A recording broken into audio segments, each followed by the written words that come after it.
Hey everyone, it's Lasers from D3PvPguide.com. I have a new build for you today. It's a monk build, and it's actually a two-handed monk build, which is pretty rare right now.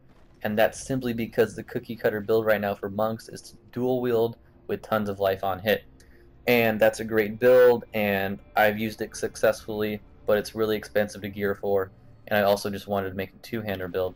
All through development of Diablo 3, they always showcase the monk artwork with him holding a big two-handed staff. Leveling up, I used a two-handed staff. Then I got to 60, and I was like, oh crap, I can't use my staff anymore. Gotta go dual wield. But now with the lower difficulty level in Inferno and the buff to two-handers, I am once again using a two-hander. So my build is Fist of Thunder, Thunderclap, Mantra of Evasion, Backlash, 7-sided Strike, Sudden Assault, Serenity Ascension, Breath of Heaven, Blazing Wrath, Sweeping Wind, Blade Storm, Seize the Initiative, Guardian's Path, one with everything. In terms of gear, guys, my gear is very mediocre except for this. I bought this for 9 million gold. The DPS is a little bit low, but look at the stats. They're awesome. All of them are great. Critical hit is all the way up to 220% with that socket. I have 5.6% lifesteal, which is the backbone of this build and keeps you alive. Other stats, dexterity 1757, vitality 1217. My damage, my DPS is about 42,000 unbuffed. It goes up to about 50,000 with self buffs on. Then if I go over here, I have 740 resists all, which is pretty attainable. 24% crit, 364 critical hit damage, 52,000 life.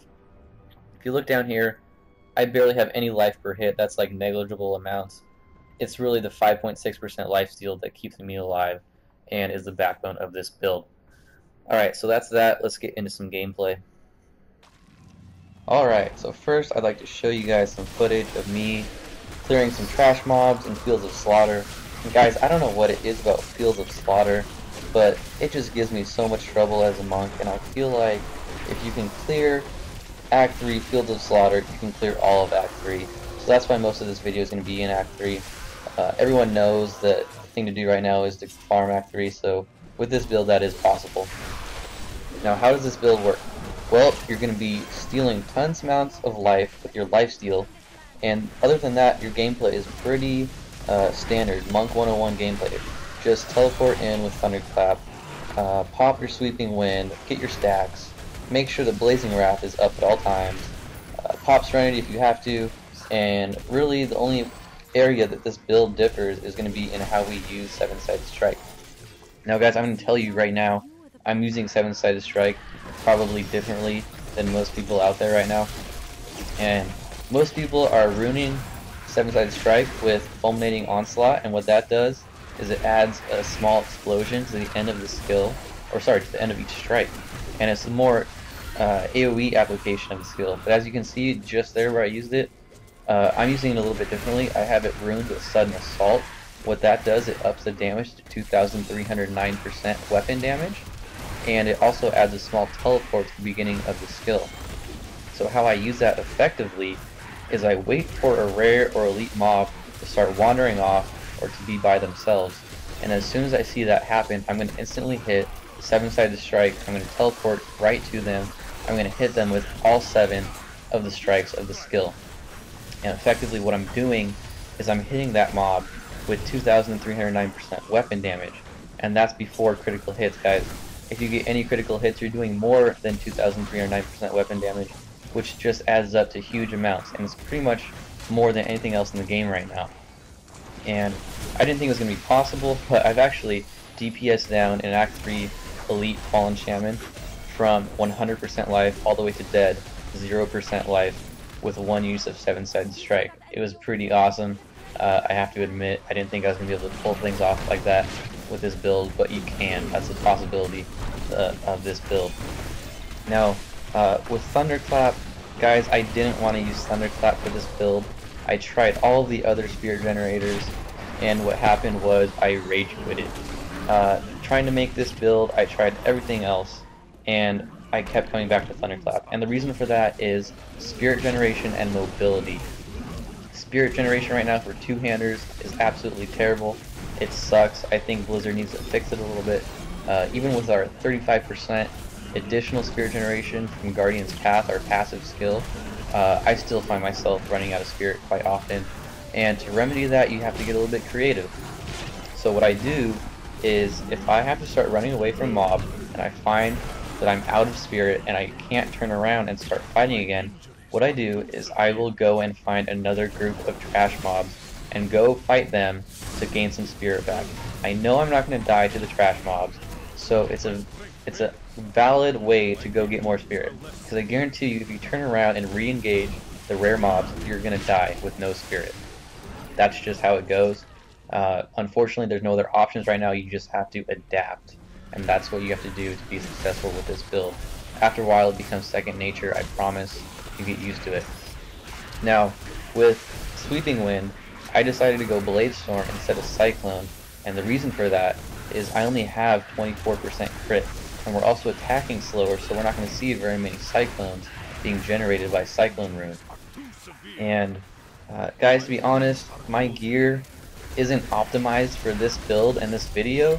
I have 24% crit, and I don't have any crit on my helm. I don't have any crit on my amulet. Those are two huge areas where you can get more crit. Guys, I don't even have 12% movement speed on my boots, which I'm kind of embarrassed about. I actually have like 112 resist all on my boots. I'm having a hard time giving that up, but regardless, it just shows that you can use this build with less than awesome gear and still be successful. Really, the only piece of great gear I have is that two-hander that I showed you earlier. It has some great stats on it, but other than that, my gear is very mediocre. I think most of you guys probably even have better gear than me, so you can definitely pull this build off. And in terms of stats, the most important stat to have on this build is that lifesteal on that weapon. I wouldn't recommend going below 5.5%. And just to take a time out, these guys right here, the Heralds of Pestilence with their burrowing Jagons of Death, I hate them so much. If you know what a Jagon is, you're awesome, you're instantly my friend. But whenever I see these guys, I kill them instantly as soon as possible because they really hurt and they really annoy me. Yeah, anyways. So lifesteal, I wouldn't go below 5.5%. And another thing is added benefits of 7-sided strike that people often overlook. The biggest one is temporary invulnerability. It's almost like a second Serenity, guys. If your Serenity cooldown isn't up and you find yourself needing some invulnerability, definitely pop 7-sided strike. It's going to keep you alive for a little bit longer. It'll probably even allow you to kill some guys as well as go find a health globe. I would definitely recommend that strategy. Now, this fight really showcases why we need Thunderclap for this build, and these mobs, the rare, what are they? The Fallen Shamans, they run away from you constantly, and it's really annoying. When I was trying this build out with different spirit generators, I was rage quitting all the time because I couldn't catch up to these guys, and they always run away. And then I would catch up to them, but then they would shield or put down a molten pool, and I'd have to run around it, and they were off again. It was just so frustrating. So Thunderclap is absolutely necessary for this build to catch guys like this.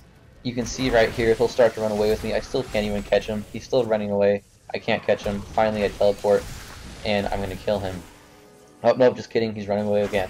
You can see how without Thunderclap, that'd be really annoying. Now this is the last clip of the video, guys. I actually pulled 2 elite mobs at the same time. I thought I would be able to take them and have a great clip to show you guys, but in the end I end up dying because I was stupid. If I would have played a little bit smarter, I could have killed them. Anyways, this is the last mob of the video. I hope you enjoyed this video. I hope you're encouraged to go try this build out. It's definitely a lot cheaper to gear for than other life on hit monk builds right now. You should definitely give it a shot. And guys, this is actually my first video ever, so I'd really appreciate it if you liked it, or if you shared it, or if you subscribed, or anything like that.